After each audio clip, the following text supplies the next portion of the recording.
We're going to review another mock draft today. This one's from PFF. We're going to go over the landing spots for some of these players for Dynasty Fantasy Football purposes. We're also going to cover all the picks. So if you're interested to see what your team did in this mock draft, we're going to look over it. We're going to at least call it out for you today. So stick along through this journey. If you need help with your Dynasty Fantasy Football teams, I'm your guy. Click that subscribe button.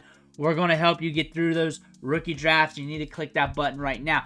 Let's take a look at this mock draft from PFF. I've got this blown up so this can look a certain way on camera. But here's the start of it. It's their post-combine mock draft one rounder. They also do a couple picks for those teams that didn't have a first-round pick.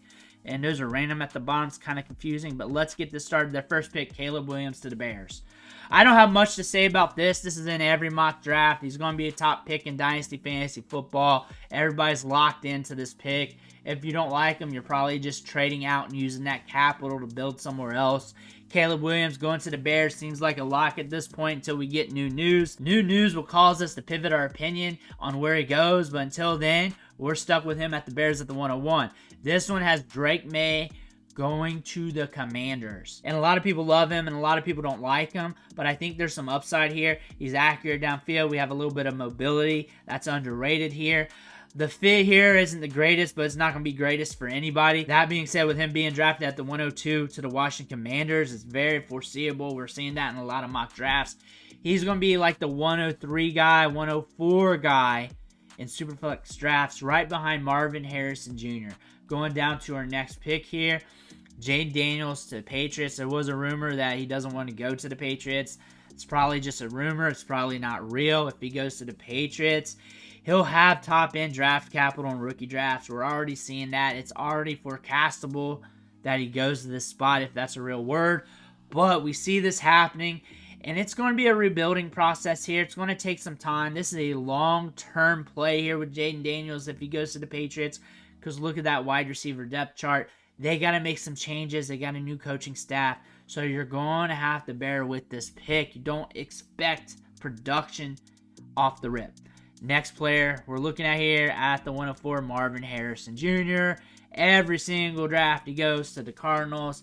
Going to be the second best player off the board in Superflex. Top player off the board in 1 QB unless you want to go Nabers or Odunze in 1 QB. But Marvin Harrison Jr., if he goes here, which seems like a lock with all the mock drafts, you're paying up for him in Dynasty. And him and Kyler Murray feels like a good fit. To our next pick, Malik Nabers to the Chargers. Who would you rather have, Marvin Harrison Jr. or Malik Nabers? Who would you rather have? I like them both. I think they're both generational prospects. I think Nabers and Herbert is going to make music together. I think they'll be a good fit. I think Nabers is going to be a great addition to this team. I feel like they're more likely to go Bowers or one of the offensive linemen like Alt. But that being said, Nabers here at this pick is a smart move too. I think he's deserving of going at the 105.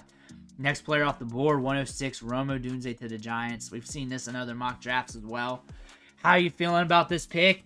Are you keeping him here? Because the quarterback situation is what's really going to matter here, how the offense looks.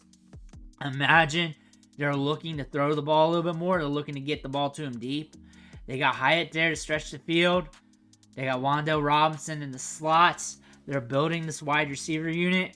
They just got to get right at quarterback. If that happens, to the moon. I think you draft players on talent, not situation. I think Odunze is still good. I'm not fading him, and that's what I said. Moving on, Joe Alt to the Titans. We're seeing this in a lot of mock drafts. Jared Verse to the Falcons. He's going there in a lot of mock drafts. Brock Bowers to the Bears. That's kind of new. I think him and Caleb Williams would be a good fit together. You also got Komet there. You're rocking 2 tight ends then. You use Komet in line a little bit more, I guess. Bowers, though, gives you more flexibility. And really, he's there. It's hard to pass up. You're not going to see another tight end like this probably ever when you're drafting. Like ever. Ever again. So you make this pick and you know, hey, I got me a weapon for my new quarterback. And we're going to roll with this. We need some passing options. We've needed this for some time. We probably could trade down, go for one of the other wide receivers, but they're not trading in this mock unless they're starting to at the back end of it. But the Bears getting Brock Bowers, Very interesting concept here. Getting Caleb Williams, a tight end that can get downfield, can get 2 yards after the catch, could only help them, especially if they both develop good at the NFL level. Moving on to our next pick here at the 110, offensive tackle for the Jets. They're getting tackles in a lot of their mocks. Cornerback, Terrion Arnold for the Vikings. Broncos go edge. No J.J. McCarthy here. Raiders go cornerback. No J.J. McCarthy here. Saints go edge. Dallas Turner. Nate Wiggins goes to the Colts. Offensive lineman to Seattle. Byron Murphy to the Jaguars. Bengals go offensive tackle. Shoring up that offensive line. They're going offensive tackle in a lot of mocks. Bo Nix ahead of McCarthy. Going to the Rams. Going to LA to back up Stafford. Long-term project. I like him as a project. And when he gets his time, he'll have Puka. Puka for sure. And they'll probably add some more wide receivers. This as a late pick dart throw. I mean, you're looking for upside. You're looking at him as a developmental prospect.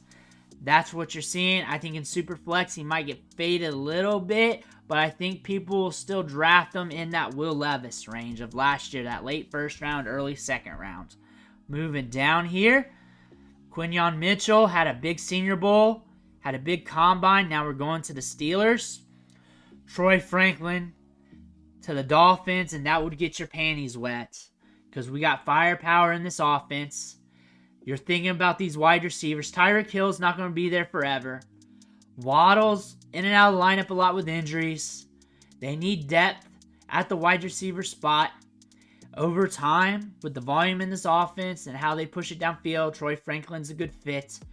You might catch him at a discount in some leagues. In other leagues, you're going to see him pumped up because of that Dolphins tax. He's going to get that Dolphins tax for sure.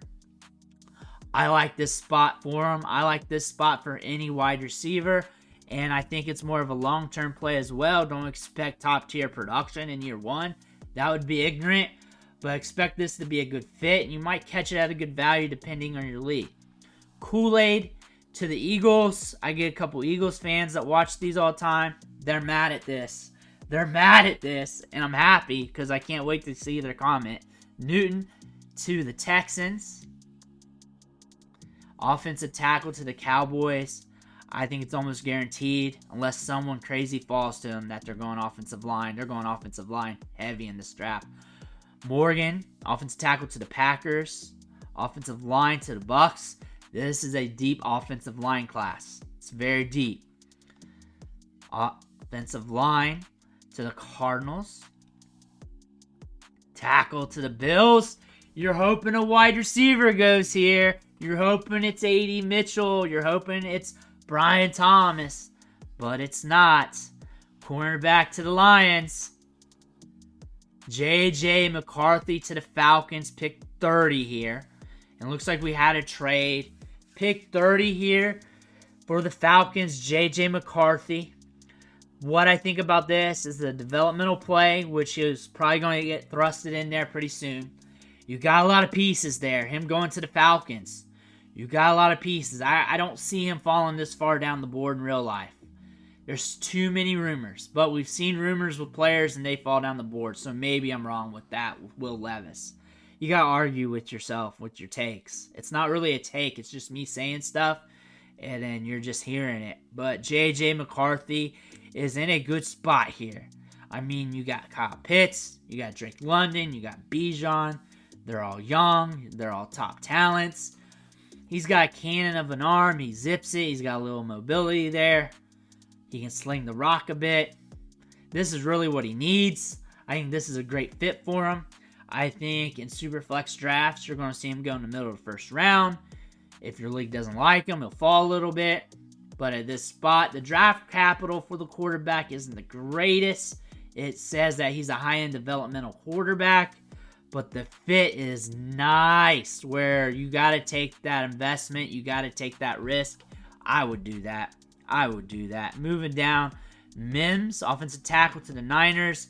Ladd McConkey to the Chiefs. He feels like a Chief. That's the thing about that. He feels like a Chief with the way he breaks off routes, how he tested at the combine, his upside. He can play inside, outside, very versatile. He's very dependable. Still got to wait for him to break out at the college level. But first round draft capital with one of the greatest quarterbacks to ever play the game. You're excited about that. And now teams without a first round pick. Carolina Panthers go Xavier Worthy. I think that's something Bryce Young would need. Speed on the edge and in the slot all over the place. I think that's a nice spot there. And then Xavier Legette to the Browns. That adds a different dynamic. I think we've seen a lot of different wide receivers mocked to the Browns. A lot of them slot guys. A lot of them guys that kind of resemble Moore and Cooper. He doesn't. He gives them something different. They also got Cedric Tillman. They got some pieces there. They're trying to get more depth at wide receiver. They're trying to make this a little bit more pass heavy. Njoku, though, has been hitting on target, especially back end of the season last year. Look for him to get more opportunities in this offense. Legette could build up to being a fantasy asset over time, but he's going to be dirt cheap because you look at this depth chart and you're like, there's so many guys here. But that's PFF's mock draft. Let me know what you think about it. Make sure you hit that subscribe button on the way out. I want to thank you for watching. Catch you on the next video.